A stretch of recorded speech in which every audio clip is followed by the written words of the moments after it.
नमस्कार दोस्तों, आप सभी का स्वागत है हमारे online YouTube channel infinity math और रीजनिंग क्लासेस में। मैं दिलीप ग्रासिया। आज हम बात करने वाले हैं जो हमने तीसरी यूनिट का सेकेंड भाग का टेस्ट लिया था। तीसरी यूनिट में हमारे 4 टॉपिक है, बड़े बड़े टॉपिक है रीट लेवल 1 में। तो उसके सेकेंड भाग का हमने टेस्ट लिया था। वो टेस्ट वो था कि एक तो सरल ब्याज था और दूसरा था आपका औसत। सरल ब्याज और औसत का मैंने टेस्ट लिया था, जो पीडीएफ फॉर्म आपको ग्रुप में मिल गई होगी। और जिन लोगों को ग्रुप में नहीं मिला, टेंशन मत करना, इससे पहले की वीडियोस में मैंने पूरा पीडीएफ का ही वीडियो बना करके अपलोड कर दिया, ताकि बाद में अगर कोई टेस्ट दे रहा है तो उसको समस्या ना रहे, क्योंकि बहुत बार ये समस्याएं होती है और आम बात है। ठीक है, कोई बहुत बड़ी बात नहीं है। अगर पीडीएफ नहीं मिला तो कोई बात नहीं। और पीडीएफ में एक समस्या ये थी कि एक पेज बीच में से गायब था। कोई बात नहीं, अगर आपने टेस्ट दिया हो तो अपने यूट्यूब से देख लेना आराम से। यूट्यूब पे मैंने क्या किया है कि वीडियो बना करके, पीडीएफ का ही वीडियो बना करके, तो आप उसको पॉज करके क्वेश्चन सॉल्व करें, फिर आगे बढ़े, ये कर सकते हो। ठीक है, चलिए हम लोग शुरू करते हैं। जो प्रश्न आपको दिए गए थे उनको आपने अगर सॉल्व किया है तो देखें कि आपने किस प्रकार से सॉल्व किया है। क्या आपको कम टाइम लगा या ज़्यादा टाइम लगा? अगर कम ज़्यादा टाइम लगा हो तो इस तरीके से देखिए, और कम टाइम लगा हो तो अपने तरीके से करते रहिए। ठीक है, ज़रूरी नहीं कि हर बात को मेरे तरीके से ही किया जाए, ये ज़रूरी बिल्कुल नहीं है। ठीक है, बिल्कुल अपने क्वेश्चन का सॉल्यूशन होना चाहिए, एक उद्देश्य ये है। ठीक है, चलिए शुरू करते हैं। तो आपका औसत और सरल ब्याज में पहला प्रश्न जो था वो ये था, क्या है कि मैं प्रश्न पढ़ूंगा, अगर आपने नहीं देखा हो पिछला वीडियो तो भी अगर आप सरल सोल्व करना चाहोगे तो आप लोग लिख सकते हो। ठीक है, कितने समय में 72 रुपये 6 सही 1/4% वार्षिक साधारण ब्याज की दर से 81 रुपये हो जाएगा। कितने समय में 72 रुपये जो है वो कितना हो रहा है ब्याज दर? ध्यान से देखना, यहाँ पर क्वेश्चन क्या है कि आपका पहला क्वेश्चन हम लोग बात कर रहे हैं। तो आपको मूलधन जो दिया गया है, मूलधन जो दिया गया है वो 72 रुपये है। कितना है? 72 रुपये। मूलधन जो है वो कितना है? 72 रुपये। कह रहा है कि कितने समय में, समय आपसे पूछा गया है। देखो एग्जाम में ये सब लिखने की ज़रूरत नहीं है, मैं समझाने के लिए हिसाब से मैं लिख रहा हूँ। किसके हिसाब से? समझाने के हिसाब से, ताकि आपको समस्या ना रहे समझने के लिए। मूलधन आपको दिया गया 72 रुपये, समय आपको पूछा गया है, और दर आपको जो दी गई है, दर जो है वो आपके पास में 6 सही 1/4%। इसको अगर आप सोल्व करेंगे, ये मिश्र भिन्न है, 6 और 4 का आपस में गुणा करोगे तो 24 और 1 25, तो 25/4% भी आप लोग लिख सकते हो। ठीक है, इसमें किसी भी प्रकार की कोई समस्या आपको नहीं होनी चाहिए। और उसके बाद में कहा कि भाई जो हो रहा है वो क्या है? मिश्रधन। मिश्रधन कितना हो रहा है? मिश्रधन उसने कहा, मिश्रधन जो है वो आपका 81 रुपया हो गया है। ठीक है, ये क्वेश्चन में दिया गया है। एग्जाम में ये आपको लिखने की ज़रूरत नहीं है, समझने के लिए मैं लिख रहा हूँ और कोई उद्देश्य नहीं है। अब आपको जो कह रहा है ध्यान से देखना कि हम जो जानते हैं ब्याज का फॉर्मूला, हम लोग जानते हैं सरल ब्याज बराबर क्या होता है कि भाई आपका मूलधन इंटू दर इंटू समय बटे में 100, यही एक फार्मूला होता है। उसके अलावा कोई फार्मूला नहीं है, एक ही फार्मूला आपको याद रखना है। तो यहाँ पर आपके पास में ब्याज कितना है? देखो मूलधन जो था, जो आपने दिया था वो 72 रुपये था। जो आपने दिया था वो कितना था आपका? 72 रुपये। और जो 72 रुपये का बन गया है वो 81 बन गया है। 72 का 72 का 81 बन गया है। यानी कि आपने कितना कमा लिया है, कितना आपको ब्याज मिल गया है। तो आप सीधा सा देखोगे भाई मूलधन से मिश्रधन होने में 81 हुआ, यानी कि 72 से 81, 72 अप टू 81 हो गया है आपका। इसका मतलब आपको ब्याज जो मिल गया है वो 9 मिल गया। ब्याज कितना मिल गया आपके पास में? ब्याज जो है वो आपको 9 मिला है। मूलधन कितना है? 72। मूलधन कितना है? 72। और दर आपका कितना है? दर आपका 25/4 है। दर कितना है? 25/4 इंटू समय आपका जो है, ध्यान देखिएगा, समय आपको नहीं पता है तो टी लिख लें, और दर के साथ में बटे में कितना लिखना होता है आपको? 100, क्योंकि प्रतिशत को, क्योंकि ये वाला दर तो यहाँ 25/4 तो वहाँ से है, और ये 100 नीचे जो था वो 100 ये रहा। क्लियर है? चलिए 25 के पहाड़े से 25 एकम 25 और 25 चौक 100। अब आपके पास में 4 के पहाड़े से ये कट जाना चाहिए। 4 एकम 4 और 4 8 32, 9 एकम 9, 9 दूनी 18। 2 के पहाड़े से ये भी 2 एकम 2, 2 दूनी 4, ये 2 जो है वो इधर आएगा। तो समय जो है आपके पास में 2 वर्ष आ जाएगा। समय कितना आ जाएगा? 2 वर्ष आ जाएगा। क्लियर है? कुछ भी नहीं है, सीधा क्वेश्चन था, ये सब लिखने की ज़रूरत नहीं थी, समझने के लिए ही था। ठीक है, इसलिए मैंने इसको लिखा है और आपके सामने क्लियरली सॉल्व किया है। ठीक है, अगला क्वेश्चन ध्यान से देखिएगा, क्वेश्चन नंबर 2 क्या कह रहा है कि साधारण ब्याज की वार्षिक दर जिसमें कोई धनराशि 10 वर्ष में स्वयं की दोगुनी हो जाएगी। क्या कह रहा है कि एक ऐसी ब्याज दर ज्ञात करो जिसमें कोई धनराशि, एक ऐसी ब्याज दर ज्ञात करनी है। साधारण ब्याज की वार्षिक दर दी हुई नहीं है, आपको ज्ञात करनी। वार्षिक दर जिसमें कोई धनराशि 10 वर्ष में स्वयं की दोगुनी हो जाती है। स्वयं की दोगुनी हो जाती है, स्वयं की दोगुनी हो जाती है, यानी कि मतलब 1 है तो 1 का क्या हो जाएगा? 2 गुना, यानी कि 2 हो जाएगी। तो ब्याज कितना कमा रहा है? ध्यान से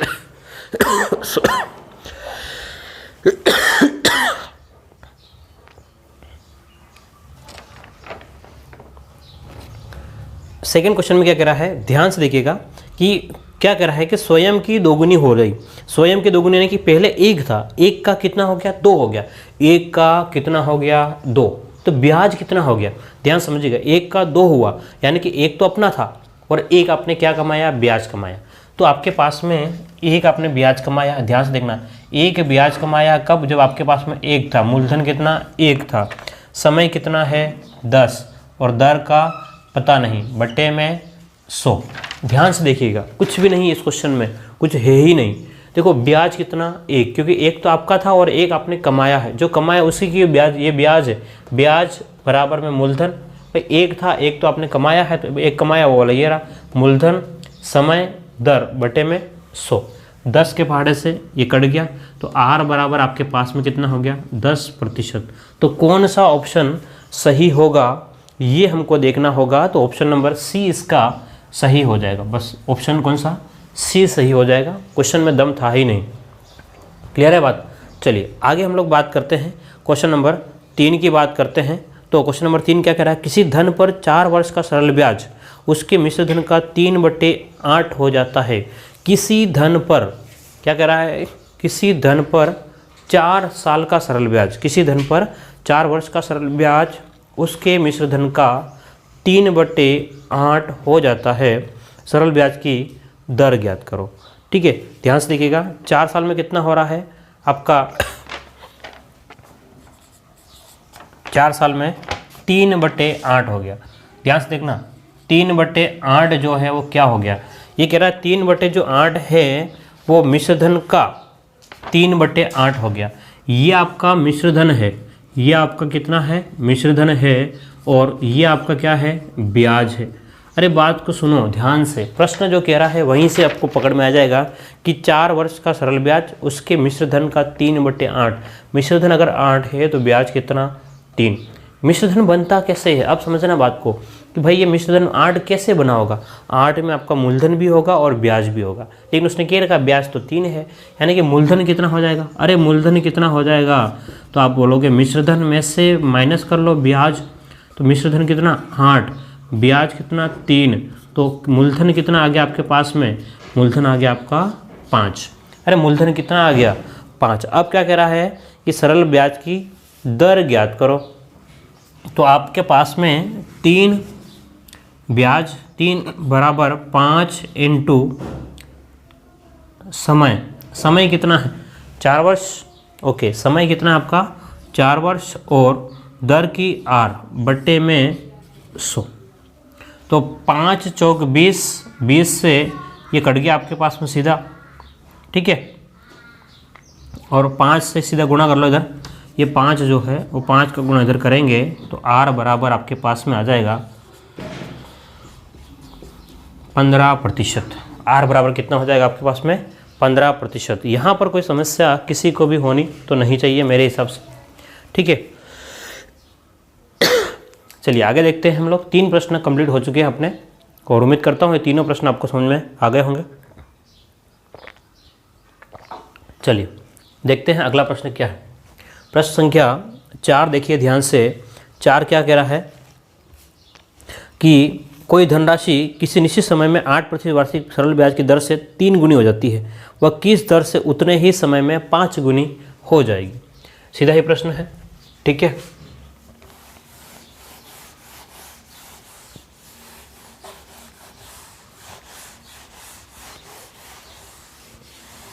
चलिएगा ध्यान से मेरे साथ में। अच्छा, तीसरे क्वेश्चन का ऑप्शन जो है वो बी था ना, बी ऑप्शन सही हो जाएगा। चलिए, कोई राशि किसी निश्चित समय में 8% की सरल ब्याज की दर से 3 गुनी हो जाती है। 3 गुनी हो जाती है, समझना बात को। 8% के हिसाब से ब्याज पे दिया, कोई धन जो है वो 8% पे देता हूँ तो 3 गुनी हो जाती है। यानी कि 1 रुपया दिया, 1 रुपया दिया तो उसमें 2 और जुड़ करके 3 हो जाएंगे। भाई मैंने 1 दिया था, उसका 3 गुना हो गया, यानी कि 1 तो मेरा था और 2 मुझे ब्याज मिल गया। ध्यान समझना, 1 मेरा था और 2 मुझे ब्याज मिल गया। 3 गुनी होने का मतलब क्या है, 1 मेरा और 2 ब्याज। क्लियर है, 3 गुनी होते हैं। वह किस दर से उतने ही समय में 5 गुनी हो जाएगी। 5 गुनी यानी कि 1 मेरा 4 उसका। ठीक है, मतलब यही तो बात होती है भाई। मेरा कोई धन 2 गुना हो गया, यानी कि 1 मेरा था 1 उससे मिला। अगर 3 गुना हो गया, 1 मेरा था 2 उससे मिला। अगर 6 गुना है तो 1 मेरा है 5 उसका है। क्लियर है। तो कोई राशि किसी निश्चित समय में 8% सरल ब्याज की दर से 3 गुनी हो जाती है। यानी कि 3 गुनी का मतलब है कि 2 कमाने के लिए, ध्यान समझना कि 2 कमाने के लिए मैं 8% दे रहा हूँ, है ना। 2 कमाने पर दर कितना है, 8%। ये 2 ही तो कमाना है, 2 ही तो ब्याज है। 2 कमाने के लिए मुझे 8% पे देना है। ठीक है, तो मैं चाहता हूँ कि अब मैं कितना कमाऊँ, कितना कमाऊँ। कह रहा है कि भाई 5 गुना, 5 गुना यानी कि 5 गुने में क्या, 1 तो मेरा और 4 उसका। तो मैं 4 कमाने के लिए कितना परसेंट करूँगा, तो 4, 2 का 2 गुना है तो यहाँ पर क्या 4 कमाने कितना हो जाएगा, 16%। सीधा इसका 2 गुना कर लो। देखो ध्यान से, 2 का 2 गुना कितना हो गया, 4। तो 8 का भी 2 गुना कितना हो जाएगा, 16। तो कौन सा ऑप्शन हो जाएगा, ऑप्शन नंबर सी सही हो जाएगा। ठीक है, यहाँ उम्मीद करता हूँ समझ में आ गया होगा। एक अपना है, 2 ब्याज है। तो 2 कमाने के लिए 8% किया है, तो 4 कमाने के लिए कितना, तो 16%। क्लियर। चलिए क्वेश्चन नंबर 5वां प्रश्न क्या कह रहा है, किसी धन का 6 वर्ष का सरल ब्याज मूलधन का आधा है तो दर ज्ञात करो। किसी धन का 6 वर्ष का सरल ब्याज मूलधन का आधा है। अच्छा, मूलधन अगर 2 है, ध्यान समझना, अगर मूलधन का आधा है, कौन, ब्याज। ब्याज जो है वो मूलधन का आधा है। ब्याज जो है वो क्या है, आपका मूलधन का आधा है। अगर आपने ब्याज 1 मिला है तो मूलधन कितना होगा, 2 इंटू क्या कह रहा है, 6 साल बट्टे में 100। यही तो हुआ। देखो ब्याज 1 है तो मूलधन कितना होगा, 2 इंटू समय 6 इंटू आर बट्टे में 100। 2 के पाड़े से 2 एकम 2, 50। 2 के पाड़े से 2 3 6 और 25। तो ये आर बराबर आपके पास में आ जाएगा 25 बट्टे में 3। ये आया है, ऑप्शन में ये नहीं दिया गया है तो कोई बात नहीं। 3 7 1 3 8 24 और 1/3%। कौन सा ऑप्शन, 5वें में, 5वें का भी सी ऑप्शन आपका सही माना जाएगा। सॉरी।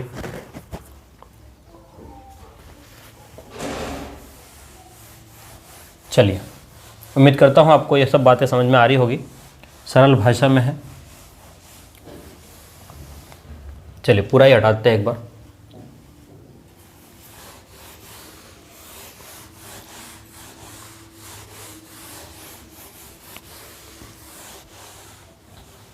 चलो अगला क्वेश्चन देखते हैं। Question number 6। क्वेश्चन नंबर 6 क्या कह रहा है, ध्यान समझिएगा कि 1250 1250 रुपये पर, ठीक है। प्रश्न जिन लोगों के पास में नहीं है, सूचना दे दूँ, मैंने पहले वाला वीडियो, इसका जस्ट पहले का वीडियो है, अपलोड कर रखा, आप लोग जा करके वहाँ से देख सकते हो। ठीक है, 1250 रुपये पर 5% की दर से 219 दिन का सरल ब्याज कितना होगा। ठीक है, मूलधन कितना दे रखा है छठे प्रश्न में, ध्यान से देखिएगा। मूलधन कितना है आपका, मूलधन जो दे रखा है वो 1250 रुपये है। दर आपके पास में कितनी है, 5%। समय आपका 219 दिन दे रखा है, 219 दिन दे रखा है। तो साधारण ब्याज कितना हो जाएगा ये पूछ रहा है। अब एक बात समझना, जो समय दिया गया है वो वार्षिक होता है, जनरली साल भर में होता है, ठीक है। लेकिन यहाँ पर दिन में दे रखा है, तो अगर दिन में दे दे तो आपको 365 का भाग लगाना होगा। क्या करना होगा, 365 का भाग लगाना होगा। तो सिंपल तरीके से अगर आप लोग 365 का इसमें भाग लगाओगे तो आपके पास में वास्तव में दिन आ जाएंगे। तो 219 में 365 का आप लोग भाग लगाएंगे, ठीक है। तो सॉरी यहाँ आपके लिए एक समस्या रहने वाली है, इसको काटना कैसे रहा, ये एक बहुत बड़ी समस्या रहेगी आपके लिए, ठीक है। तो कोई बात नहीं, देखिए ध्यान से।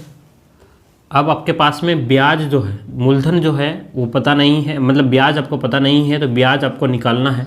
मूलधन तो पता है आपको 150 125 और दर 5 इंटू में समय कितना है, 1 वर्ष, सॉरी 219 बट्टे में यहाँ पर 365, तो यहाँ पर और इंटू में आपके पास में यहाँ हो जाएगा 100, ठीक है। अब आप चाहो तो इसको काट देना 25 के पहाड़े से, 25 5 और 0, 25 चौक 100, ठीक है। अब और आगे इसको सोल्व करोगे तो किसी न किसी पहाड़ से कटेगा, आप देख लेना, किसी न किसी पहाड़े से कटेगा। तो कौन से पहाड़े से कट रहा है देख लो, ये 5 के पहाड़े से कट रहा है, 5 और 5 7 35 और 5 3 15, ठीक है। तो ये आपके पास में ये 73 है, वो 3 बार कट जाएगा।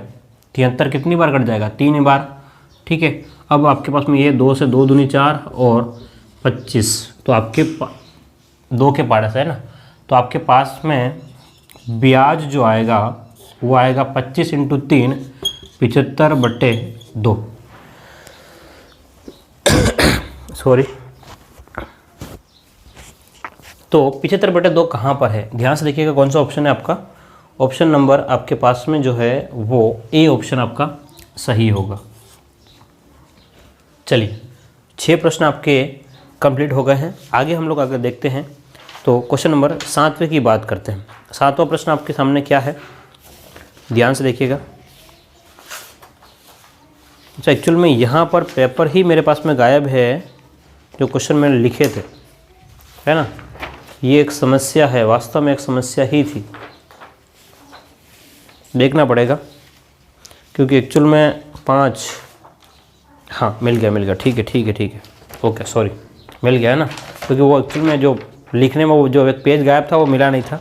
अब ध्यान से देखिए कि 7वां क्वेश्चन क्या कह रहा है कि 5000 रुपये पर 10%, 5000 रुपये पर 10% सरल ब्याज की दर से 5 वर्षों के बाद प्राप्त मिश्र धन ज्ञात करो।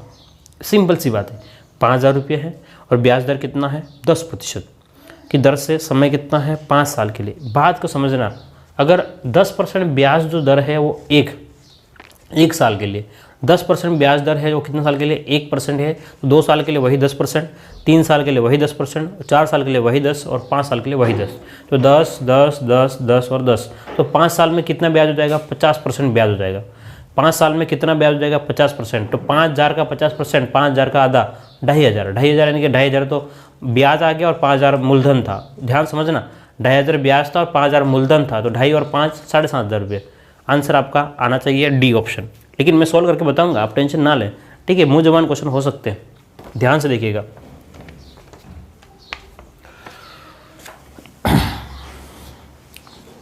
सातवां प्रश्न क्या कह रहा है कि 5000 रुपये पर 10% की ब्याज दर से 5 वर्षों के बाद में प्राप्त मिश्र धन ज्ञात करो। 5 सालों के बाद में मिश्र धन आपको निकालना है, तो आपके पास में मूलधन जो दे रखा है, ध्यान से देखो समझना कि 1 वर्ष का ब्याज, 1 वर्ष ब्याज कितना है, ध्यान से देखना 10%, तो 5 वर्ष का ब्याज कितना हो जाएगा, 5 वर्ष का ब्याज, अरे 5 साल का ब्याज कितना हो जाएगा 10 इंटू 5 यानी कि 50%। तो मिश्र धन आपको निकालना होगा, है ना। मिश्र धन कितना हो जाएगा 100 प्लस 50, 150, 100 प्लस 50 यानी कि कितना हो गया 150। तो आपके पास में मिश्र धन निकालना है, आपके पास में, ओके, मिश्र धन निकालना आपके पास में। तो किस प्रकार से हम लोग सॉल्व करेंगे वो देखिए ध्यान से। 150 बट्टे में मूलधन कितना है 100 इंटू में 5000, 2 0 से 2 0 कट गए, 0 0 7,500, ठीक है। इतना लिखने की जरूरत भी नहीं है, मैं तो मुँह ज़बान प्रश्न आपको सोल्व करके बता दिया है भाई। 50% ब्याज लग रहा है, 50% नहीं कि 5000 का 50 कितना 2.5 है ना, तो 2.5 को 5000 में जोड़ोगे 7,500 रुपया आ रहा है, ठीक है, जो भी है इस टाइप से कर सकते हो। अगर इस प्रकार से आपको नहीं करना है तो एक और तरीका दूसरा ये है कि आप क्या करेंगे, ब्याज निकालेंगे। ब्याज 1 वर्ष का, ब्याज 1 वर्ष का तो कितना हो गया, मूलधन 5000, 10 इंटू ब्याज जो है हम लोग ब्याज निकाल लें, इंटू 5/100, 2 0 से 2 0 कट गया, 50 और 50 2500। तो मिश्रधन जो आपका है, मिश्रधन कितना हो जाएगा, 5000 प्लस में 2500, बोलो कितना हो जाएगा, 7500। आप जिस भी तरीके से करोगे क्वेश्चन हो जाएगा, कोई समस्या नहीं होगी। ठीक है, चलिए इसको लिख लिया आप लोग आराम से।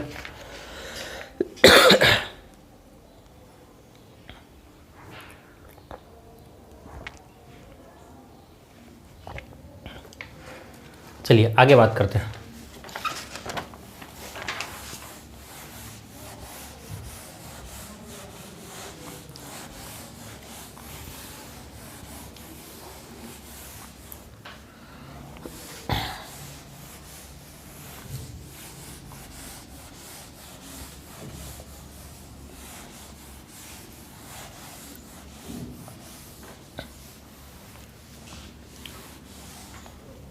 सात प्रश्न हो गए हैं। क्वेश्चन नंबर 8वां देखिए ध्यान से। 6000 पर पहले वर्ष के लिए ब्याज दर 10%, अगले 2 वर्ष के लिए 12%, अगले 3 वर्ष के लिए 14% हो तो उस पर 6 साल बाद कुल ब्याज कितना मिलेगा। ध्यान से देखिएगा क्वेश्चन नंबर 8वां। मूलधन कितना है आपका, मूलधन जो है वो कितना है, 6000 रुपये। मूलधन कितना है, 6000 रुपये। अब आगे क्या कह रहा है, पहले साल के लिए ब्याज जो है वो कितना है, ब्याज दर है वो 10%, 1 साल के लिए 10%, फिर अगले 2 साल के लिए कितना है 12%, यानी कि दिए तो 10%, ये कितना हो गया 24%। अगले 3 साल के लिए 3 इंटू 14 42%। ठीक है, तो टोटल जो है 1, 2 और 3 6 वर्ष का टोटल कुल ब्याज कितना हो गया भाई, 6 साल का ब्याज कितना हो गया। तो आप ध्यान से देखेंगे तो 6 और ये 7 और 76%, ब्याज कितना हो गया 76%। कुल ब्याज कितना मिलेगा, तो आपको क्या निकालना है, ध्यान से देखना कि ब्याज आपको निकालना है। ब्याज आपको निकालना है तो ब्याज बराबर आपके पास में कितना है, 76% आपको चाहिए किसका, 6000 का। 6000 इंटू 76/100, 2 0 से 2 0 कट गया तो 0 का 0, 36, 42 और 3 45। कौन सा आंसर हो जाएगा आपके पास में, ध्यान से देखो, ऑप्शन नंबर ए सही आपका माना जाएगा। कोई समस्या थी नहीं, इसमें सीधा प्रश्न था। ठीक है, ये आपका ब्याज है तो ब्याज किसका, 6000 का 76%। ठीक है, अगला प्रश्न को ध्यान से देखिएगा, क्या कह रहा है, सिंपल है प्रश्न। ठीक है, कोई धन सरल ब्याज पर 2 साल में 4200 रुपये तथा 5 साल में 4500 हो जाता है तो सरल ब्याज की दर ज्ञात करो। कोई धन सरल ब्याज पर 2 वर्ष में 2 साल में कितना हो रहा है, ध्यान से देखिएगा क्वेश्चन नंबर 9। ये कह रहा है कि 2 साल में जो हो रहा है वो हो रहा है आपके पास में 4200 रुपये, 2 साल में 4200 रुपये, और 5 साल में जो बन के आ रहा है वो 4500 रुपये हो जाता है। कोई समस्या नहीं हमको। ठीक है, अब बात समझना कि मूलधन कभी भी नहीं बढ़ेगा। मूलधन जो एक बार में दे दिया वही चलता रहेगा, जो बढ़ेगा वो ब्याज बढ़ेगा, मूलधन कभी भी नहीं बढ़ता है। तो 2 साल में 4200 हुआ है और 5 साल में 4500 हुआ, इसका मतलब 3 साल कितने हो गए, 3 साल बढ़ गए। तो 3 साल का ब्याज कितना है, 3 साल का ब्याज भाई, 3 साल का ब्याज कितना है सॉरी 300 रुपये। 3 साल का ब्याज कितना है आपके पास में, 300 रुपये है। ठीक है, 3 साल का ब्याज 300 रुपये है। 3 साल का ब्याज आपके पास में 300 रुपये है तो 1 साल का ब्याज कितना हो गया, 1 साल का ब्याज आपके पास में 300/3, यानी कि 100 हो गया। 1 साल का ब्याज कितना हो गया आपके पास में? 100 हो गया। अब आपको ये समझना है, अगर 1 साल का ब्याज 100 रुपये है तो 2 साल का कितना हो जाएगा? 200। यानी कि मूलधन कितना होगा आपका? मूलधन कितना होगा? 400 होगा। मूलधन कितना होगा? 4000 रुपये होगा, तभी तो ये 200 हुआ है। देखो 1 साल का अगर है तो 2 साल का कितना हो जाएगा? 2 साल का तो आप कहेंगे 200। 2 साल का कितना हो गया? 200। तो ये जो 200 जो है ब्याज, 200 जो है 2 साल का ब्याज है। 200 बराबर में आपके पास में मूलधन कितना? 4000। मूलधन इंटू दर, दर का कुछ पता नहीं है। समय कितना है? 2 साल का। देखो 200 रुपये जो ब्याज है वो 2 साल के बट्टे में 100। ठीक है, 2 0 से 2 0 कट गए, 2 से ये हो गया आपके पास में 100। तो R बराबर आपके पास में हो गया है, ध्यान से देखिएगा, तो 4 के पार से घट जाएगा 25 बार। R बराबर कितना हो जाएगा? 25, सॉरी आपके पास में ये आपके पास हो गया 0 से 0 कट गया, तो 10/4, 10/4, तो 4 दूने 8, 2/4 यानी कि 2.5%। कितना हो जाएगा? 2 सही 1/2% आपका ब्याज आ जाएगा। ठीक है, 2 सही 1/2%। कौन सा इसका ऑप्शन सही हो जाएगा? ध्यान से देखेंगे आप लोग तो ऑप्शन नंबर ए सही हो जाएगा। ऑप्शन नंबर ए सही हो जाएगा। इसमें अच्छे से देख लेना एक बार, क्या कह रहा है कि 2 साल में 4200, 2 साल में 4200, तो 5 साल में कितना? 4500, यानी कि 3 साल का जो ब्याज है वो 300 है। तो 1 साल का ब्याज कितना? 100 रुपये। 3 साल का ब्याज 300 है तो 1 साल का ब्याज कितना हो गया? 100 रुपये। अगर 1 साल का ब्याज 100 रुपये है तो हम क्या करेंगे? 2 साल का 200 हो गया। 200 कमाने के लिए किसके ऊपर? अगर 2 साल का 200, इसका मतलब मूलधन कितना होगा? ये तो ब्याज 200 है, 4200, यानी कि उसमें 4200 जो हुआ उसमें 200 तो ब्याज है। मूलधन कितना हो गया? 4000। तो 200 बराबर 4000 इंटू R इंटू 2/100। क्लियर है? ये आपके पास में कंप्लीट हो जाएगा क्वेश्चन नंबर 9। आगे बात करें हम लोग क्वेश्चन नंबर 10वें में, तो आप समझेंगे क्वेश्चन नंबर 10वां किस प्रकार से दिया होगा।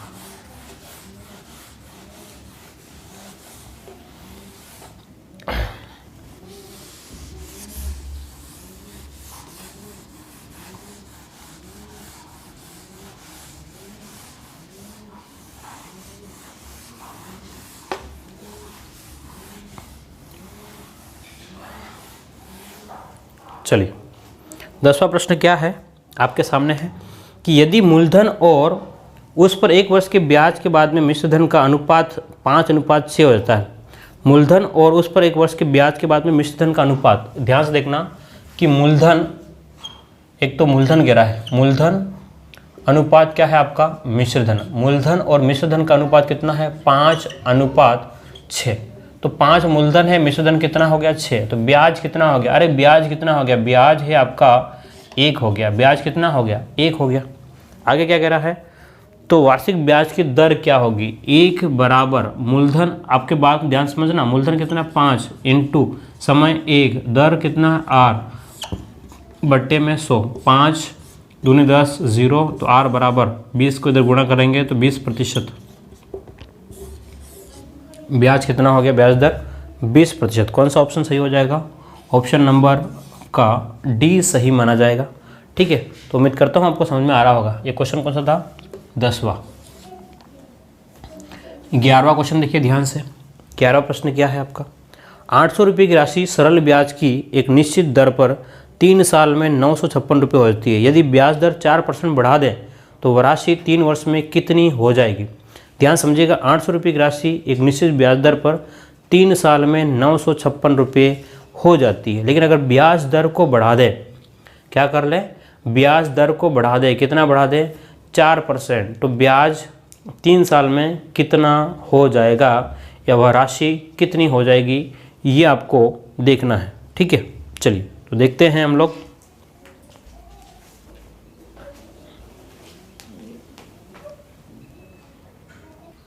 चलिए, तो प्रश्न जो दे रखा है वो सीधा तरीके से, सिंपल तरीके से, कोई टेंशन लेने वाली बात है नहीं इसमें। ध्यान से देखिएगा, 800 रुपये की जो राशि है वो सरल ब्याज की एक निश्चित दर पर 3 साल में 956 रुपये हो जाती है। 800 रुपये कितने बन गए? 956। ये कह रहा है कि भाई 800 रुपये जो है हमारे 3 साल में कितने हो गए? 956 हो गए। 800 रुपये कितने हो गए? 3 साल में 956 हो गए हैं। अब कह रहा है यदि ब्याज दर 4% बढ़ा दें, जो भी है ब्याज दर 4% बढ़ा देंगे तो वह राशि 3 वर्ष बाद कितनी हो जाएगी। देखो 800 रुपये थी, ब्याज दर जो है वो हमने बढ़ा दिया है। कितना कर दिया है, कितना बढ़ा दिया, ध्यान समझना। ब्याज दर जो है हमने बढ़ाया है वो 4%। देखिए पहले जो कुछ भी चल रहा था उसके हिसाब से 956 रुपये बन रहे थे, अब 4% बढ़ा दिए। 4% बढ़ाया, 1 साल का 4% तो 2 साल का 8 और 3 साल का 12% बढ़ गया। तो 800 का 12%, ठीक है, यही हमको देखना है। अभी 800 का 12% कितना हो जाएगा, 800 इंटू 12 बटे में क्या है 100, 2 0 से 2 0 कट गए तो 12 8 96, ठीक है। तो कितना हो जाएगा 12 8 96, 12 108, हाँ ठीक है। तो 96 और आ जाएगा, प्लस में कर लो, ठीक है। तो ध्यान से देखना, 12 का 2 हासिल 1, ये आपके पास में राशि बन जाएगी। कुछ भी नहीं था, सीधा था, ठीक है। कौन सा ऑप्शन हो जाएगा, ऑप्शन नंबर बी। आगे देखते हैं।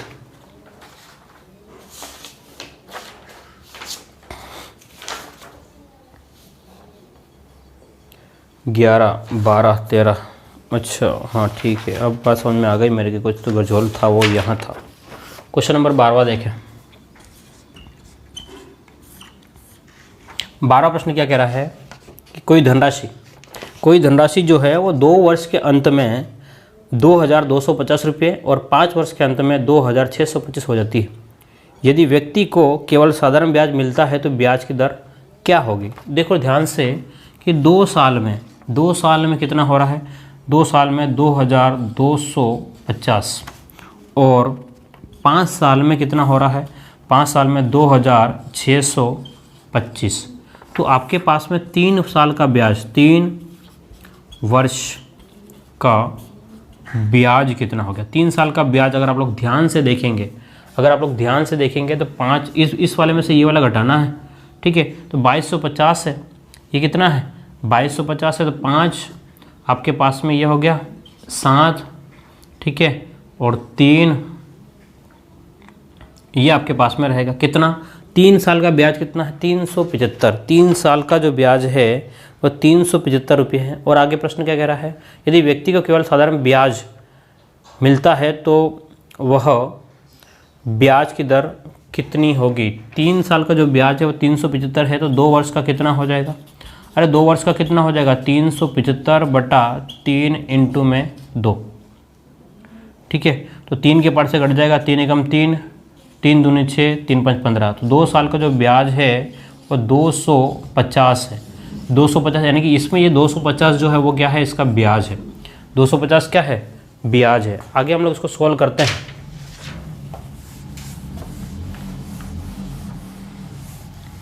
ध्यान से देखिएगा, अगर आगे हम लोग सॉल्व करेंगे इसको, 2 साल का अगर ब्याज 250 है तो मूलधन कितना हो गया, मूलधन कितना हो जाएगा कि 2250 है।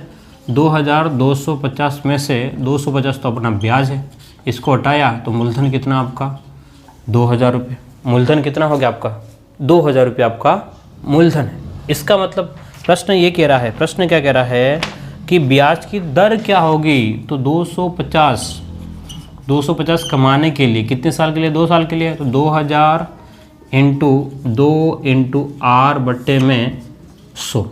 2 0 से 2 0 काट दिए, 1 0 से ये भी 0 गया। अब कितना हो गया 2 इंटू 2 4, तो 25 बट्टे 4, ये किसके बराबर, आर के बराबर। तो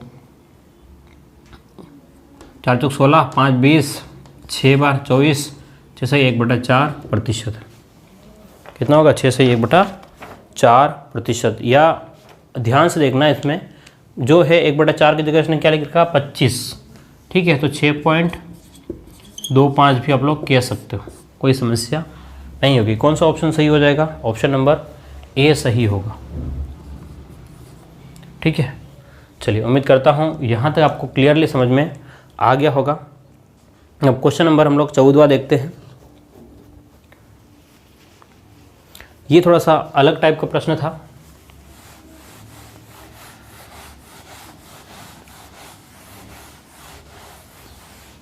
चलिए क्वेश्चन नंबर 14 क्या कह रहा है कि 10,000 रुपये को 2 पुत्रों में इस प्रकार से बांटना है कि 10% समान वार्षिक ब्याज की दर से बैंक में क्रमशः 16% तथा 15% वर्ष की आयु में जमा करवाया। यह पैसा तभी प्राप्त होगा जब ये 18 साल के होंगे। तो दोनों समान राशियां हैं, तो दोनों के नाम में बैंक में कितना जमा करवाया गया था। ध्यान समझना कि दोनों के नाम पर बैंक में कितना जमा करवाया गया था। तो पहले को बच्चे को जो मिल रहा है वो आपको 16 साल की उम्र है, तो 2 साल के लिए उसका रखना पड़ेगा। 2 साल के लिए कितना है आपका 10% के हिसाब से है। ठीक है, तो हम लोग इसको देखते हैं। ठीक है, ध्यान से कि आपका जो भी है P1 और P2 का अनुपात, P1 अनुपात P2 निकालना पड़ेगा।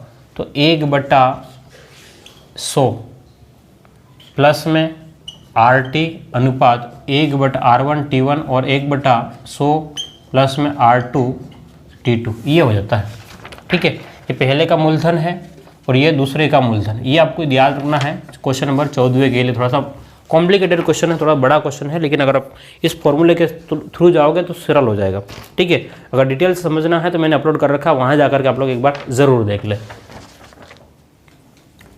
चलिए यहाँ देखिए 1/100 प्लस R1 तो कितना है 10, और ये कितने साल के लिए 2 साल के लिए। अनुपात सेकेंड वाला कितना है 1/100 प्लस R2 कितना है 10। समय कितना है इसके पास में 3 साल के लिए।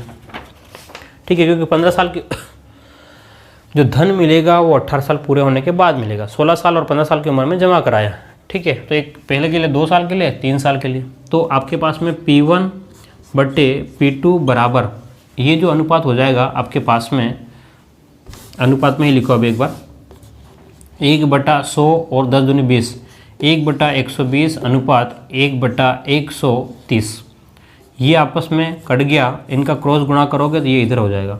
तो P1/P2 बराबर कितना हो जाएगा, ध्यान से देखेंगे तो 13/12 कितना हो जाएगा 13/12। P1 को 13 भाग मिलेगा और P2 को 12 भाग मिलेगा। ठीक है, टोटल कितना हो गया, दोनों को मिलाओगे तो 25 हो जाएगा।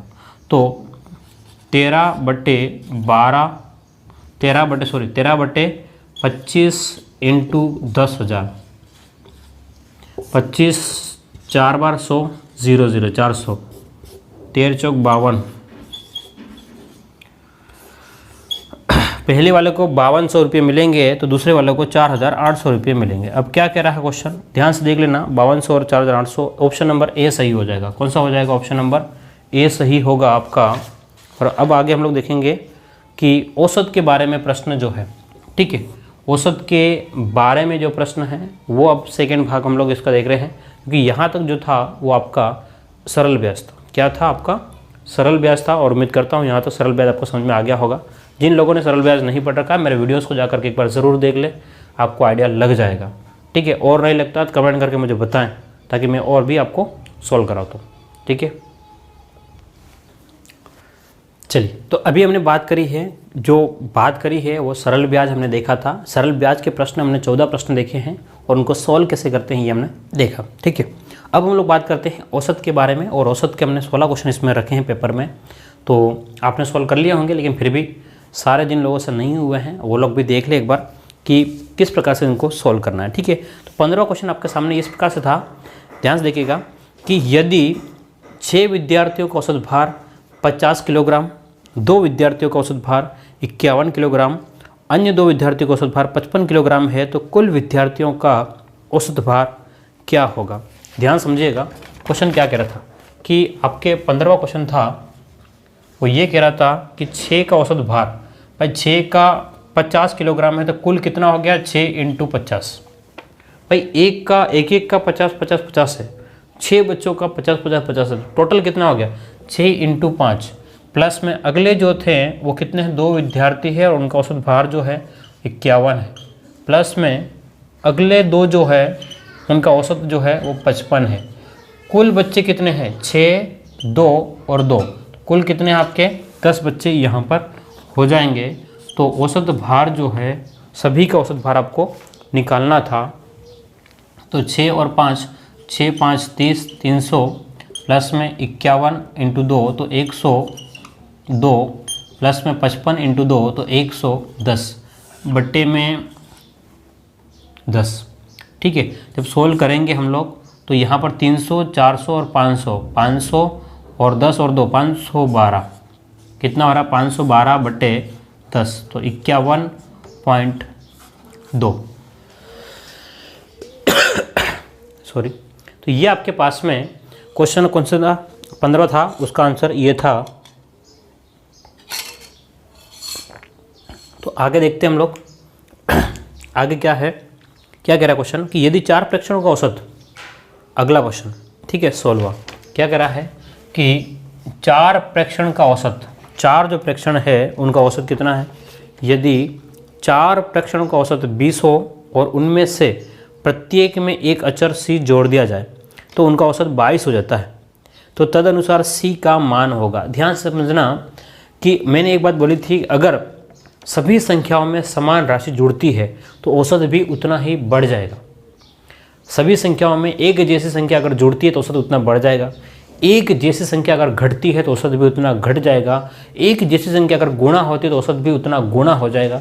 ठीक है, मतलब जो सेम संख्या जुड़ेगी वही औसत बढ़ जाएगा, वही घटेगा तो घट जाएगा। ये कह रहा है 4 प्रेक्षण, 4 अलग अलग जो मान होंगे उनका औसत कितना है 20, 4 जो मान है उनका एवरेज कितना हो गया 20, उनमें से प्रत्येक में एक संख्या c जोड़ दिया।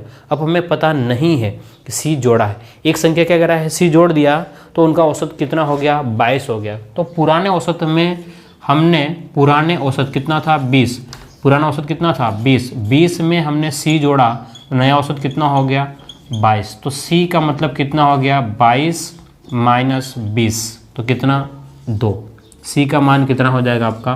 तो बिल्कुल सिंपल प्रश्न था, कुछ भी नहीं था आपके पास में ये क्वेश्चन को कंफ्यूज होने के लिए भी। चलिए सॉरी, हम आगे की बात करते हैं। अब आगे जो प्रश्न है 17वां क्वेश्चन,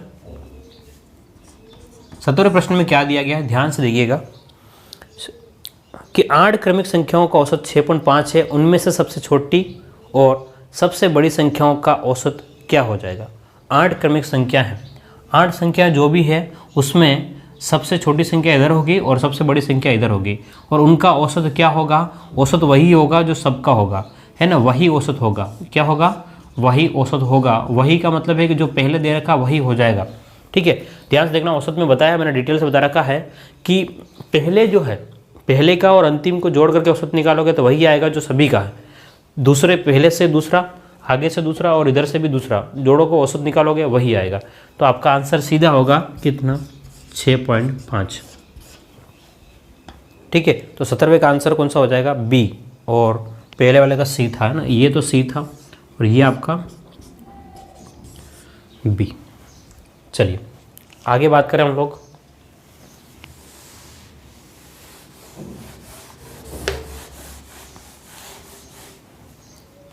सत्रह के बाद में क्वेश्चन नंबर 18वां क्या कह रहा है आपका कि प्रथम 51 संख्याओं का औसत क्या होगा। प्रथम 51 प्राकृत संख्याओं का औसत क्या होगा।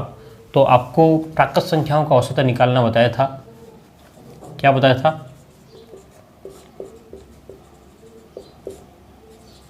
औसत। देखो वैसे योग में n का भाग लगाना होता है, योग में n का भाग, तो योग जो होता है प्राकृत संख्याओं का वो n इंटू n प्लस 1 बट्टे में 2 होता है, और उसमें भाग किसका, n का। तो n से n कट गया तो आपका औसत जो है, औसत कितना निकल के आएगा। ध्यान देखना, मैं फॉर्मूला बता रहा हूँ। औसत जो है वो n प्लस 1 बट्टे 2 आता है। ठीक है, ये औसत आता है, ये फॉर्मूला है, इतना सब कुछ नहीं करना। अगर आपको फॉर्मूला याद है तो सीधा जो दे रखा है 51, तो 51 में 1 जोड़ो और 2 का भाग लगाओ, 52 में 2 का भाग, तो औसत कितना हो गया 26। औसत कितना हो गया 26। सिर्फ इतना ही काम था, ये ही काम था। ठीक है, और कुछ काम था ही नहीं। चलिए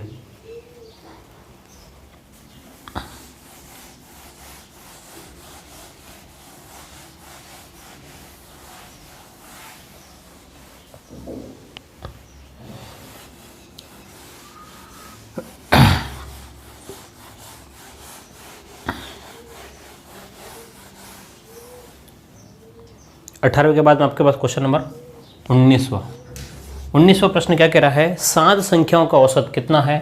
7 का औसत जो है वो 18 है। 7 संख्याओं का औसत जो है 18 है।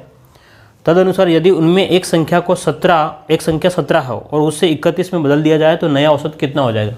एक संख्या थी, पहले 17 था, उसके चक्कर में ही वो 18 आ रहा है। अब कह रहे एक संख्या को बदल दिया हमने, अब बदल दिया तो कितना, ध्यान से देखा, पहले 17 था, 17 को हमने बदला है, 17 की जगह हमने क्या कर दिया है भाई, पहले मान कितना था, ट्रू वैल्यू 17 को अभी हमने किससे बदल दिया है, ध्यान समझना, 17 को हमने बदला है किससे, 18 से। 17 को हमने किससे बदला है, 18 नहीं सॉरी, 17 को बदला हमने 31 से। बोले 17 को किससे बदला है, 31 से। तो अब जो है आपके पास में कितना बढ़ गया है, ध्यान से देखो, 17 से 31 कितना बढ़ गया है। 17 दूने 34 होता है ना, 2 बार में 34 में आपके पास में कितना बढ़ गया है, 14 बढ़ गया। अच्छा, ये 14 जो बढ़ा है वो कितने लोगों में बटेगा, 7 लोगों में बटेगा। तो आपके पास में 14 में भाग लगाओगे 7 का, 7 दूनी 14 कितना हो जाएगा, 18 पहले था, अब कितना हो गया, 2 जोड़ोगे तो कितना हो जाएगा, 20। अब कितना हो जाएगा औसत, 20 हो जाएगा। चलिए कितना हो जाएगा, ऑप्शन सी। देखो कुछ भी नहीं है, बस आपके जो पहले जो मान था और बाद में जो है अंतर कितना है, 14 है। 14 जो है वो कितने लोगों में, 7 लोगों में बढ़ जाएगा। अगर नहीं आ रहा समझ में तो औसत का मैंने डिटेल से अपलोड कर रखा है वीडियो, एक बार ज़रूर देखिए, ठीक है। हर एक प्रश्न मैंने करवा रखे हैं, आपको डरने की ज़रूरत नहीं है। अगर कंसेप्ट के साथ जाओगे तो क्वेश्चन हो जाएंगे, नहीं तो नहीं हो पाएंगे। चलिए 20वां क्वेश्चन, ध्यान से देखिएगा 20वां क्या कह रहा है, ध्यान से देखिएगा 20वां क्या कह रहा है। जब 60 किलोग्राम भार वाले व्यक्ति को एक नए व्यक्ति से प्रतिस्थापित किया जाता है तो 25 व्यक्ति औसत भार में 1 किलोग्राम की वृद्धि होती है, तो नए व्यक्ति का भार कितना है। देखो ध्यान से कि 60 किलोग्राम वाले आदमी को हम लोग लेकर के आए, ठीक है, और मतलब जो पहले से था तो 25 व्यक्तियों के औसत भार में एक बढ़ गया। पहले 25 लोगों का औसत भार जो भी था, लेकिन क्या कह रहा है कि सभी व्यक्तियों का एक बढ़ गया। कब भाई, 60 हमने 60 लेकर के आए, क्या कह रहा है, 60 के भार वाले व्यक्ति को एक नए व्यक्ति से प्रतिस्थापित किया। मतलब अगर 60 वाला आता, एक 60 वाला पहले से था और उसकी जगह दूसरा 60 वाला आता तो क्या औसत बढ़ता है, क्या नहीं बढ़ता। तो वो 60 तो पहले जो था वो तो लेकर के आया है।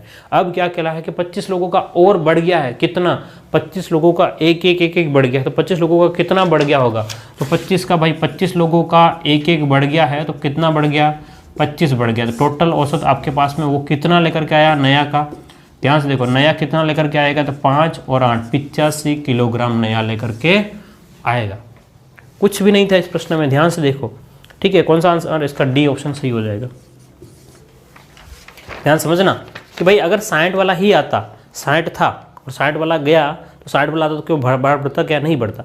अगर कम होता तो 60 से कम आता, ज़्यादा होता तो इससे होता, ठीक है। चलिए अगला क्या कर रहा है, 14 छात्राओं और उनमें एक शिक्षिका की औसत, उनकी एक शिक्षिका औसत आयु कितने हैं, 15 साल है। 14 तो बच्चियां हैं और एक टीचर है, उनकी उम्र कितनी है, 15 साल। सबको मतलब औसत को मिला करके 15 लोगों की औसत 15 है, ठीक है। यदि शिक्षिका की आयु को हटा दिया जाए, शिक्षिका को हटा दिया तो औसत 1 वर्ष में कमी आती है। ध्यान समझना कि 15 लोगों का औसत जो है, 21वां प्रश्न, 15 का औसत कितना है, 15, ठीक है। तो कुल कितना हो गया, 15 × 15 225। अब कह रहा है कि एक इंसान को हटा दिया, यानी कि 14 को जैसे ही हटाया सबकी औसत जो है वो कितना, 1 कम हो जाएगा। 14 × 14 1 कम हो गया, यानी कि पहले 15 था, अब कितना हो गया, 1 कम। तो 14 × 14 196। बोलो टीचर की एज कितनी थी, 4 और 5 29 वर्ष।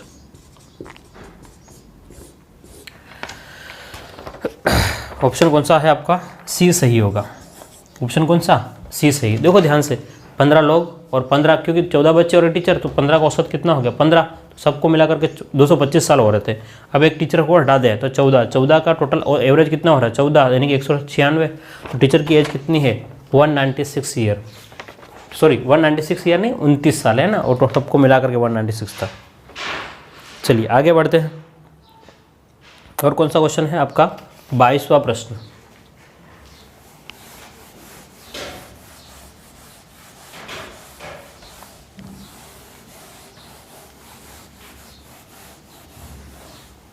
क्वेश्चन नंबर 22 देखेंगे, 22वां देखेंगे आप लोग। क्या दिया गया है। प्रश्न ध्यान से देखेंगे। राम और उसके 2 बच्चों की औसत आयु 17 वर्ष, जबकि आगे क्या कह रहा है, जबकि राम की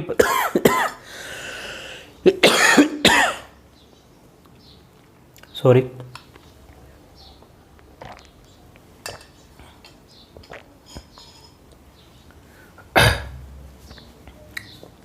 थोड़ा सा गला अभी भी मेरा साथ नहीं दे रहा है, ठीक है, और ये साथ देने वाला ही नहीं है, ये तो पक्का है ना, क्योंकि जब तक मैं सही होने की वेट करूँगा तो रीड भी निकल जाएगी, क्योंकि लगातार बोल बोल के वैसे ही गला ख़राब हो गया। चाहे गरारे करके देख लिए, दवाइयाँ लेके देख ली, कोई फ़र्क नहीं पड़ रहा है, ठीक है। ऐसा नहीं कि लंबे टाइम तक खांसी चलती, बोल बोल के यहाँ पर गले में पूरा ऐसा हो गया कि छाले से हो गए अब, है ना, ठीक है। और आप लोग कहते हो कमेंट करके सर वीडियो नहीं आ रहे, है ना, कुछ और मजबूरियाँ भी होती है मेरी, ठीक है। कोशिश ये करी जाएगी कि आपका कोर्स पूरा हो जाए।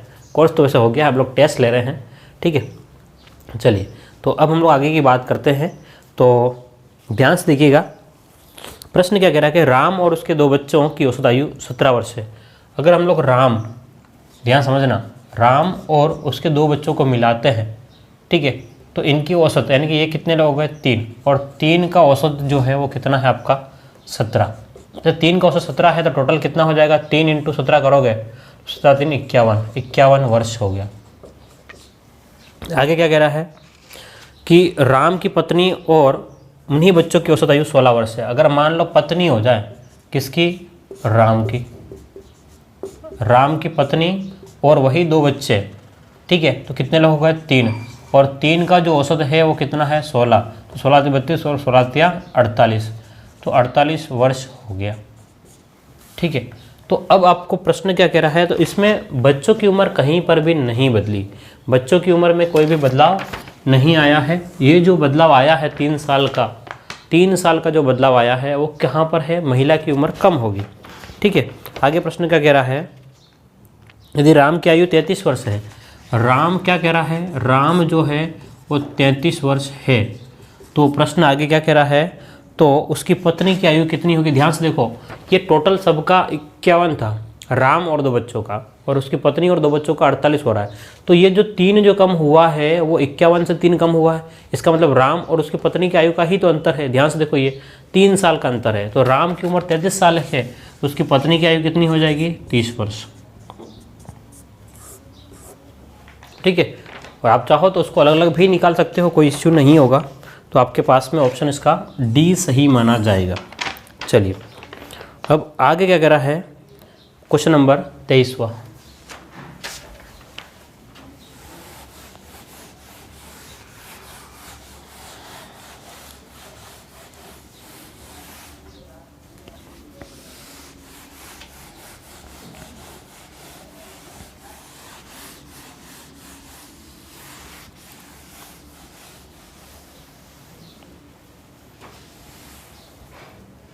तेईसवां प्रश्न क्या कह रहा है, ध्यान समझिएगा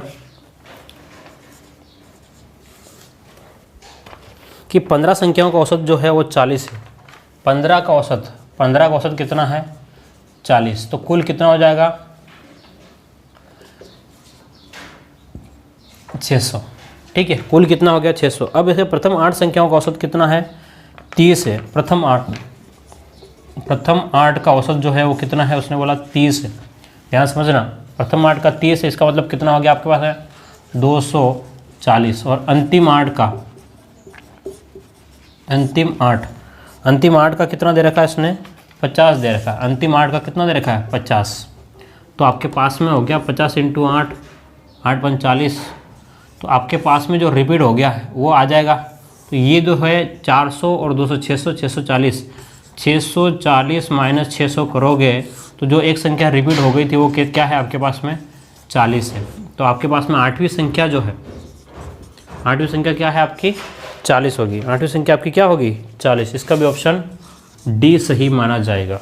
चलिए, ये आपके 23 प्रश्न हो गए हैं। आगे की बात करते हैं हम लोग क्वेश्चन संख्या 24वें में। क्या है 24वां, 3 लड़कों की औसत आयु 16 वर्ष है। यदि उनकी आयु का अनुपात 4:5 हो तो सबसे छोटे लड़के की आयु कितनी है।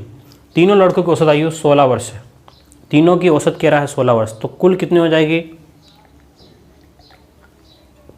भाई 3 की औसत 16 है, 3 का औसत 16 है।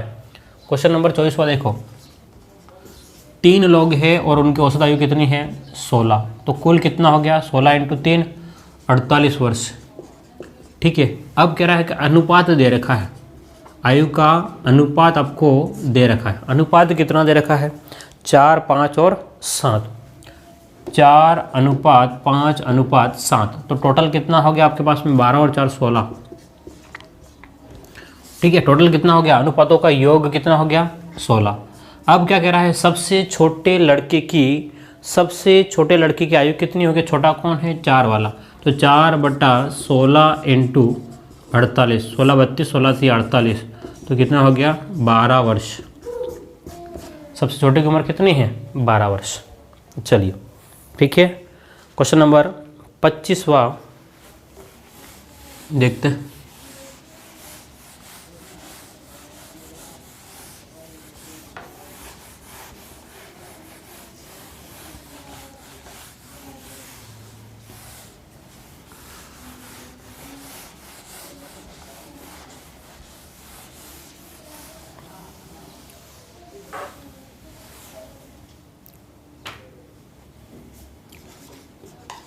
पच्चीसवां प्रश्न ध्यान से देखिएगा आप लोग।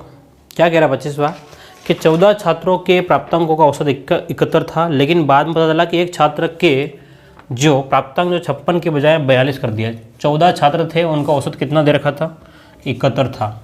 इसमें ट्रू मान कितना था इसमें, कि भाई आपके बाद में जो छात्र प्राप्तांक 56 की बजाय क्या लिख दिया था, गलत लिख दिया था, कितना 42। दूसरे के 32 की बजाय 74 चढ़ा दिए थे, तो सही औसत क्या होगा। वास्तव में इनको जो औसत जो है वो आपको ये चढ़ाना चाहिए थी 888, लेकिन आपने चढ़ा दिए 6,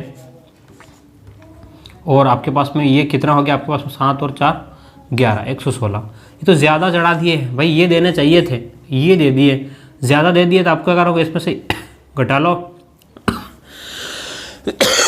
सॉरी 116 में से 88 घटा लो, 116 में से 88 घटा लेंगे तो आपके पास में सीधा आपको दिख जाएगा भाई 88 और 2 90, 90 के बाद में कितना हो गया आपके पास में 16, तो 10 और 12 18 28, कितना हो गया 28 ज़्यादा हो गया। 28 ज़्यादा हो गया कितने में 14 वाले बच्चों में। ठीक है, कुल 14 बच्चे हैं, 14 दूनी 28, तो 2 कम करने पड़ेंगे, ज़्यादा हो गया है। तो 71 माइनस में आप लोग क्या करेंगे 2 कम करेंगे, 71 माइनस 2, तो आपके पास में कितना हो जाएगा 69। वास्तव में औसत कितना हो जाएगा 69 हो जाएगा। भाई बात समझ में आ रही कि नहीं आ रही। ये नंबर नहीं लिखने चाहिए थे भाई, ये लिखने चाहिए थे, ये लिख दिए, ज़्यादा है तो कम करने पड़ेंगे। कम कितने करने पड़ेंगे 2 कम करने पड़ेंगे, तो 69 कौन सा ऑप्शन है आपका, सी सही हो जाएगा। चलिए, एक बल्लेबाज 11 इनिंग्स से निश्चित औसत से रन बनाता है। उस बल्लेबाज ने 12वीं पारी में 90 रन बनाए, जिससे उसका औसत जो है 5 रन कम हो गया। भाई 90 रन बनाने के बावजूद भी 5 रन कम हो गया। ठीक है, तदनुसार 12वीं इनिंग के बाद उस बल्लेबाज का औसत कितना हो गया। देखो पहले जो भी चल रहा था 11 इनिंग तक पता ही नहीं, 11 इनिंग तक जो भी चल रहा था वो चल रहा था। ठीक है, लेकिन जैसे ही उसने 12वीं पारी खेली, 12वीं पारी खेलते ही उसने 90 रन बनाए। कितने रन बनाए 90, और साथ समझना बात को, 90 बनाए उसके बावजूद भी 5 रन कम हो गया। 5 रन कम हो गया यानी कि 5 इंटू 12 पारियों के कितना कम हो गया, 5 पंचे 60, तो 60 तो कम हो गया। तो टोटल कितना है 150 होना चाहिए था 12 पारियों के बाद में। लेकिन उस बात तो 12 इनिंग के बाद उस बल्लेबाज का औसत कितना हो गया, ध्यान समझना कि 12 इनिंग के बाद में उसका कितना हो गया, तो आपका कम हो गया। पहले 150 था, 150 पहले था, कम हो गया क्योंकि 5 कम हुआ, तो माइनस का 5 करेंगे तो 145 हो जाएगा। भाई 12 पारी देखो, 11 पारियों में कितना था हमको पता नहीं है। ये जो आया 150 वो 11 पारियों का है, ये जो 150 आया है ना वो किसके 11 पारियों का औसत, तो कम हो गया। कितना कम हो गया 5 कम हो गया। 5 कम होने के 150 माइनस में क्या करेंगे 5, तो 145 औसत आ जाएगा। कितनी 12 पारियों के बाद 90 रन बनाने के बावजूद भी उसका औसत कम हुआ है। ठीक है, तो माइनस का 5 करेंगे। ओके, चलिए कौन सा क्वेश्चन था ये क्वेश्चन था आपका 26वां। चलिए 27वें प्रश्न की बात करते हैं अब। एक पति और पत्नी को औसत आयु उनके विवाह के समय 23 वर्ष थी। भाई शादी करी, शादी करके टाइम उस टाइम पे औसत आयु कितनी है? 23 वर्ष है। ठीक है, जो भी था, कोई भी बड़ा छोटा हो सकता है, लेकिन जो भी उम्र थी 23 साल थी। विवाह के समय औसत कितनी है? 23 वर्ष थी। 5 वर्ष बाद उसके एक बच्चा हो गया। 5 साल के बाद में आपके पास में, तो हम लोग लिख लें विवाह के समय, विवाह समय औसत कितना है आपका? 27वां प्रश्न है, विवाह के समय औसत कितना आपका? ध्यान से देखेंगे, विवाह के समय 23 वर्ष था। कितना वर्ष? 23 वर्ष। अब आगे क्या हुआ? आगे क्या हुआ समझो। 5 वर्ष बाद में, 5 वर्ष के बाद में, तो 5 वर्ष बाद, तो 5 वर्ष बाद इसका औसत जो है वो सीधी सी बात है कि हमने बात बोली थी कि 5 साल के बाद में अगर एक की उम्र बढ़ेगी तो दूसरे की भी बढ़ेगी। ऐसा नहीं कि एक का बढ़ गया तो दूसरे का रुक गया, ऐसा कभी भी नहीं हो सकता है। ठीक है, तो यानी कि उम्र क्या हो जाएगी आपकी? उम्र बढ़नी है। ठीक है, तो 5 साल के बाद में, 5 वर्ष बाद औसत कितना हो जाएगा? तो 23 और प्लस 5, तो आपके पास में 28 वर्ष। 5 साल के बाद में 28 साल हो गया। अब आगे क्या कह रहा है कि जिस समय बच्चे का जन्म हुआ उस समय तीनों सदस्यों के परिवार की औसत आयु कितनी थी? जिस समय 5 वर्ष बाद उसके 1 वर्ष का बच्चा था, 5 साल के बाद में उसका जो बच्चा था, ध्यान समझना, 5 साल के बाद में उसका जो बच्चा था वो कितने साल का था? 1 साल का था। तो आपके पास में 5 वर्ष बाद यानी कि 2 लोगों का जो औसत है वो कितना है? ध्यान समझना, 2 लोगों का औसत जो है वो कितना होना चाहिए था? 56 वर्ष। ठीक है, अब आगे क्या कह रहा है? 2 लोगों का कुल, 2 लोगों का औसत जो है वो 56 वर्ष है कुल। अब आगे क्या कह रहा है कि जिस समय बच्चे का जन्म हुआ उस समय तीनों सदस्यों के परिवार की औसत आयु कितनी थी? बच्चे का जन्म हुआ है उस समय, बच्चे का जन्म हुआ कितना है? 5 साल के बाद में बच्चा जो था वो 1 साल का है। 5 साल के बाद में बच्चा जो था वो 1 साल का है। तो आपके पास में जो है ये जो है उस समय बच्चा 1 साल का, इसका मतलब क्या हो गया? थोड़ा सा क्वेश्चन कन्फ्यूजन है। ठीक है, उस समय, जिस समय बच्चे का जन्म हुआ उस समय तीनों सदस्यों के परिवार की औसत आयु कितने वर्ष थी? तो उसके ऑप्शन में क्या दे रखा हमने, क्या किया है देख लेते एक बार, क्योंकि क्लियर थोड़ा सा नहीं है इसमें। 27वें का सी 18 साल। तो बच्चे का जन्म हुआ है, बच्चे का जन्म हुआ है, बच्चे का जन्म हुआ 4 साल है ना। 5 वर्ष बाद तो ये टोटल हो रहा है, लेकिन अगर 4 वर्ष जब हम बात करेंगे तो 27 दूनी 54, हाँ ठीक है, हो जाएगा ठीक है। 5 वर्ष बाद तो बच्चा, 5 वर्ष बाद, ध्यान से देखना, 5 वर्ष बाद तो बच्चा 1 साल का हो गया, बच्चा 1 साल का हो गया। तो हमको क्या करना पड़ेगा? 4 साल तक देखना पड़ेगा। 4 साल तक, तो 4 साल तक बच्चा क्या रहेगा आपका? 0 रहेगा। 4 साल में जैसे उसका जन्म होगा 0 वर्ष रहेगा, जन्म होगा उस टाइम पे क्या रहेगा? 0। तो औसत कितना हो जाएगा? ध्यान से देखना इधर कि 23 + 4 करेंगे, औसत कितना हो जाएगा आपका? 27। तो 3 का जो औसत है वही कितना है आपका? 27 है। 3 का औसत, ध्यान समझना, 3 का जो औसत है वो कितना आपके पास में? 27 साल हो जाएगा, क्योंकि बच्चे का जन्म हो गया है और बच्चा जो है अब आपके पास में 0 साल का है। तो आपके पास में 4 और 3 27। ठीक है, तो बच्चे का जन्म जो है वो होने के बावजूद भी आपके पास में इन 2 लोगों का, ध्यान समझना, 2 लोगों का जो है वो 27 है, तो 2 × 27 कितना हो गया आपके पास में? 54 वर्ष। ठीक है, कुल जो है वो 54 है, लेकिन उसमें बच्चा, एक बच्चा आने पर तो कितने लोग हो जाएंगे आपके पास में? 3 लोग हो जाएंगे। कितने हो जाएंगे? 3। तो भाग लगाओगे 54 में 3 का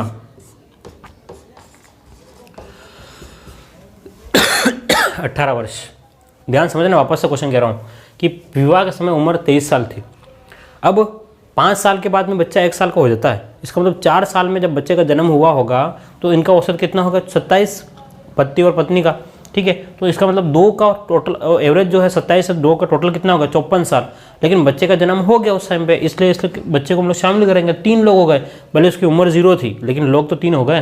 तो 54 में 3 का भाग लगाएंगे, कितना हो जाएगा आपका? 18 आ जाएगा। ठीक है, चलिए, इसकी लैंग्वेज थोड़ी सी अटपटी थी इसलिए कुछ कन्फ्यूज़न हो सकता है, टेंशन नहीं लेना है, आंसर 18 ही आएगा। अब आगे कह रहा है प्रथम 100 धन पूर्णांकों का, प्रथम 100 धन पूर्णांकों का औसत ज्ञात करो। क्या कह रहा है? प्रथम 100 धन पूर्णांक।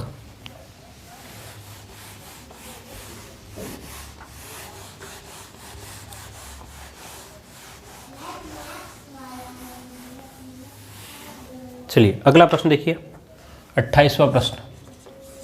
प्रश्न क्या कह रहा है, प्रथम 100 धन पूर्णांक, पूर्णांक जो होते हैं वो 0 से शुरू होते हैं, 0 1 2 3 4, कब तक आपके पास में 100 तक जाना है, इसका मतलब आपके पास में 99 तक ही जोड़ना पड़ेगा। और इनका औसत कितना होगा, तो आप इन दोनों को अलग अलग कर लें।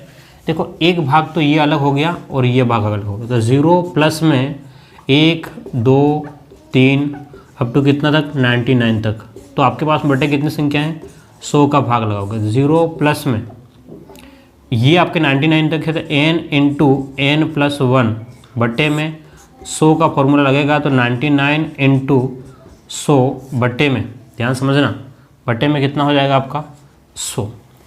भाई यही तो है आपके पास में, और क्या तरीका है, और कोई तरीका तो है नहीं मेरे हिसाब से। तो ध्यान समझना इसमें कि प्रथम 100 धन पूर्णांकों का औसत निकालना है, तो प्रथम 100 यानी कि 1 से लेकर के 100 राशियों का योग बड़े राशियों की संख्या, तो n इंटू n प्लस 1 बटे 100।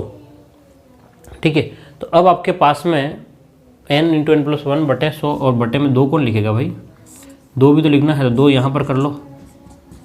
100 से 100 कट गया, तो 99 में भाग लगाना है किसका, 2 का। 99 में भाग लगाना किसका, ये 2 क्यों किया पता है, फॉर्मूले से। 99 में 2 का भाग, तो 2 चौक 8, 2 9 18.5, 49.5, 28वें में 49.5, डी ऑप्शन उसका सही होगा। देखो 10 प्रेक्षणों का माध्य 25 है, यदि एक प्रेक्षण 25 को हटा दिया तो नया माध्य क्या होगा, 25 ही होगा। भाई 10 का जो औसत जो है वो 25 है। अब एक संख्या 25 हटा दी तो 9 संख्या रह गई, तो 9 का भी 9, एक संख्या जो 25 थी वही चलेगी, सबका 25 25 ही तो है, तो 9 का भी कितना हो जाएगा, 25 हो जाएगा। कौन सा क्वेश्चन है, 29वां। ठीक है, अब लास्ट प्रश्न हमका 30वां प्रश्न जो है वो देखिए।